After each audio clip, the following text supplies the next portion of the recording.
死亡したのは立花ひなたさん。負け犬フリーター竹道の元恋人が殺された。逃げよ。てめえは一生俺の奴隷だ。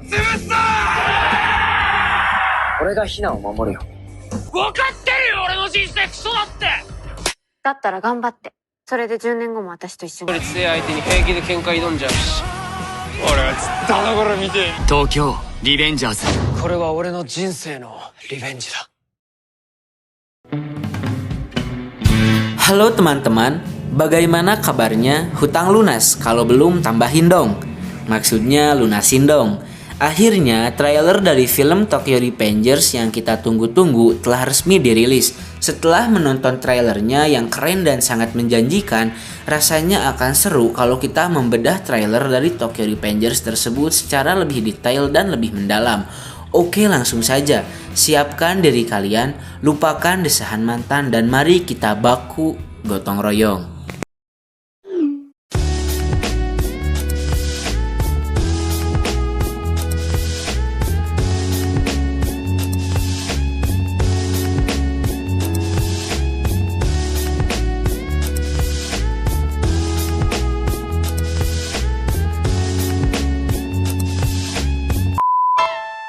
Trailer dimulai dengan menampilkan Hanagaki Takemichi yang sedang menonton sebuah berita, di mana berita tersebut berisi tentang sebuah perselisihan antara geng Tokyo Manji yang mengakibatkan kematian dua orang yang tidak bersalah.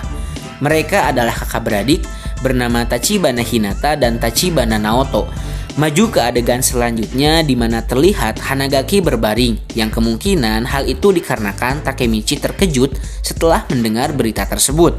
Karena seperti yang kita ketahui, kalau Hinata Tachibana ini merupakan pacar masa lalunya Hanagaki Takemichi. Hal ini kemudian membawa kita ke sebuah flashback saat dimana Takemichi masih berpacaran dengan Hinata. Jika dilihat dari pakaian yang digunakan oleh Hinata, sepertinya pada saat itu sedang diadakan sebuah festival perayaan. Karena di Jepang, setiap ada perayaan pasti akan dirayakan dengan sebuah festival. Yang jika kita melihat cerita dari manga originalnya, hal itu merupakan hari festival Musashi, yang merupakan hari di mana Draken diserang dan diincar sebagai target pembunuhan oleh sisa anggota Mobius dan juga oleh salah satu anggota Tokyo Manji yang berkhianat dan bekerja sama dengan Mobius. Motif utamanya tidak lain adalah motif balas dendam, karena orang itu merasa telah dipermalukan oleh Draken. Siapakah orang itu? Nanti kita bahas. Lalu kita kembali ke masa depan, di mana Hanagaki yang sedang berada di stasiun kereta api didorong oleh seseorang misterius yang tidak kita ketahui. Siapakah orang yang telah mendorong Hanagaki tersebut dan apa tujuannya dia melakukan hal itu? Saya berikan sedikit bocoran yang akan membuat kalian semakin penasaran tentunya. Orang yang telah mendorong Hanagaki ke rel kereta api tidak lain dan tidak bukan adalah sahabatnya sendiri, salah satu dari 4 sahabat yang dimiliki oleh Hanagaki Takemichi. Lalu, kenapa sahabatnya sendiri tega melakukan hal itu? Entahlah, hanya supir kereta yang tahu. Oke, lanjut. Hanagaki lalu terlempar ke dalam rel kereta yang tentu saja membuatnya menyangka kalau itu adalah hari kematiannya. Tapi saat dia sadar, ternyata dia malah kembali ke masa lalu di mana saat itu dia masih kelas 2 SMP.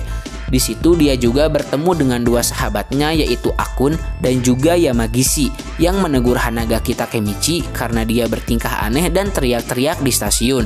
Kembali ke masa depan, di mana kita diperlihatkan Hanagaki Takemichi bertemu dengan seseorang yang tidak diperlihatkan siapa dia sebenarnya. Tapi saya tahu, orang itu adalah Tachibana Naoto, adik dari Hinata yang sekarang sudah menjadi seorang detektif. Hal itu berarti kalau Hanagaki telah berhasil mengubah masa depan, karena seharusnya Naoto sudah tewas bersama dengan Hinata dalam kejadian perselisihan Tokyo Manji. Lalu scene berpindah di mana kita diperlihatkan karakter yang bernama Masa Takashimizu atau biasa disebut dengan Kiyomasa sedang terlibat konflik dengan Hanagaki Takemichi dan teman-temannya.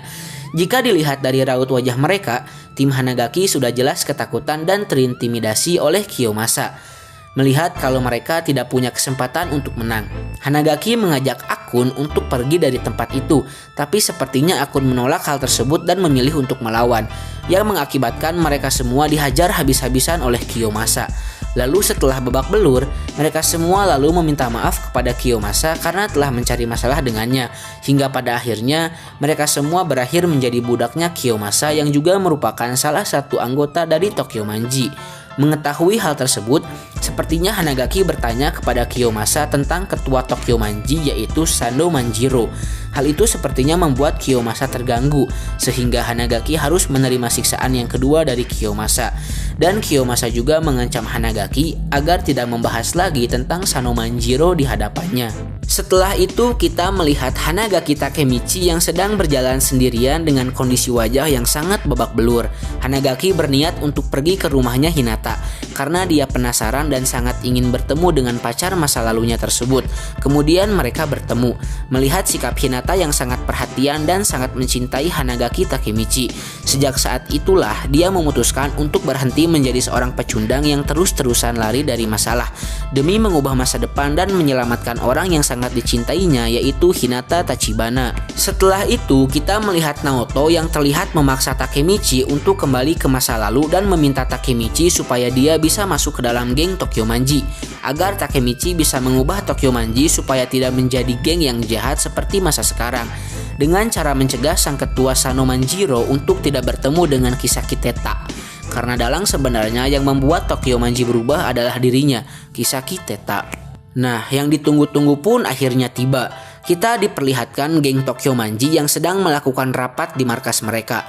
Di sini Sano Manjiro atau lebih dikenal dengan sebutan Maiki terlihat sedang memberikan pidato kepada para anggotanya dengan didampingi oleh sang wakil ketua Draken dan kapten divisi kedua Takashi Mitsuya. Yang sangat mencuri perhatian di sini adalah penampilan dari Draken yang terlihat sangat gagah dan berwibawa, sangat mirip seperti saya. Lanjut, Maiki memberikan pidato dengan sangat semangat dan berapi-api dan direspon dengan teriakan dari para anggotanya. Ini menunjukkan kalau mereka akan berangkat menuju ke medan perang, yang kemungkinan besar mereka akan berperang dengan sebuah geng yang bernama Mobius. Jika dilihat kembali di sini, kita melihat satu orang dengan pakaian yang berbeda dari anggota yang lain. Ya, dia adalah Hanagaki Takemichi. Kenapa dia bisa ada di sana?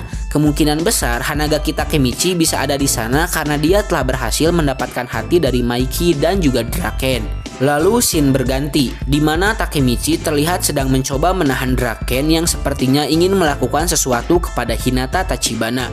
Meskipun dia tahu kalau dia tidak sebanding dengan Draken, tapi dia masih berani menghadapi Draken demi melindungi orang yang dia cintai. Hal itu membuat Maiki marah karena dia telah lancang kepada Draken. Meskipun sepertinya itu hanya bercanda untuk menakut-nakuti Takemichi saja, karena keberaniannya itulah yang kemungkinan membuat Maiki mulai menyukai Takemichi. Terbukti di adegan selanjutnya di mana Takemichi dibawa memotoran oleh Maiki dan Draken, yang artinya sekarang Takemichi sudah dianggap sebagai teman mereka berdua. Itu membuat Takemichi selangkah lebih dekat untuk menyelesaikan misinya. Lalu kita melihat sebuah perang besar antara Tokyo Manji melawan Mobius. Di Tokyo Manji kita bisa melihat Maiki, Mitsuya, dan Pachin tanpa Draken dan Takemichi. Perang ini terjadi karena temannya Pachin dikeroyok oleh anggota Mobius dan pacar temannya diperkosa di hadapan temannya. Bahkan hal itu membuat pacar temannya Pachin harus dirawat di rumah sakit. Karena jiwa kekeluargaan yang dimiliki oleh geng Tokyo Manji, Maiki pun memutuskan untuk membantu Pachin menghancurkan Mobius. Setelah itu, kita diperlihatkan Maiki yang mengalahkan ketua dari Mobius yang bernama Osanai dengan tendangan andalannya. Di sini kita baru bisa melihat Takemichi dan Draken yang kemungkinan datang terlambat ke medan perang. Di sini juga kita bisa melihat Takashi Mitsuya yang sedang memegang Pachin yang terlihat sudah tidak berdaya. Sepertinya sebelum Maiki, Pachin sudah terlebih dahulu menghadapi Osanai untuk membalaskan dendam temannya. Tapi sayangnya dia kalah. Hal itu yang akhirnya membuat Maiki marah lalu menghajar Osanai. Perang dengan Mobius pun dimenangkan oleh Tokyo Manji. Lalu scene berpindah kepada Kiyomasa yang sedang menghajar Takemichi. Ini diakibatkan oleh Takemichi yang menantang Kiyomasa untuk bertarung agar dia bisa bertemu dengan Maiki. Jadi kemungkinan besar kejadian ini terjadi sebelum Takemichi menjadi temannya Maiki. Karena kalau Takemichi sudah berteman dengan Maiki, Kiyomasa tidak akan berani macam-macam kepadanya. Dan berkat perkelahian inilah yang membuat Takemichi disukai oleh Maiki. Dan Kiyomasa inilah anggota Tokyo Manji yang berkhianat dan mencoba untuk membunuh Draken. Karena sepertinya pada saat bertarung dengan Takemichi, Kiyomasa dihajar oleh Draken. Lalu scene kembali berpindah ke hari festival yang tadi ditampilkan di awal, di mana Takemichi yang saat itu diikat oleh lakban yang sepertinya merupakan ulah dari Kiyomasa yang akan menjalankan rencananya untuk membunuh Draken. Takemichi lalu disemangati oleh Hinata yang membuatnya memiliki keberanian untuk kembali melawan Kiyomasa dan menyelamatkan Draken. Tapi sayangnya saat Takemichi sampai, Draken sudah terkapar karena ditusuk oleh Kiyomasa. Takemichi lalu bergegas menghampiri Draken dan mencoba menyelamatkannya. Apakah Draken akan mati di sini? Kita tunggu saja keputusan dari sang sutradara. Dan di adegan terakhir, Takemichi bertemu dengan seseorang yang kemungkinan besar adalah Kisaki Teta. Di pertemuan tersebut, Takemichi mengatakan kalau dia akan melakukan balas dendam. Oke, mungkin sekian dulu dari saya. Semoga videonya bermanfaat untuk kalian semua yang menonton. Jika tidak, ya sudah. Sekali lagi saya ingatkan kalau ini hanyalah teori, bisa benar dan sangat mungkin bisa salah. Seperti biasa, kalau mau subscribe boleh, tapi kalau mau subscribe juga boleh. Sampai jumpa di video selanjutnya.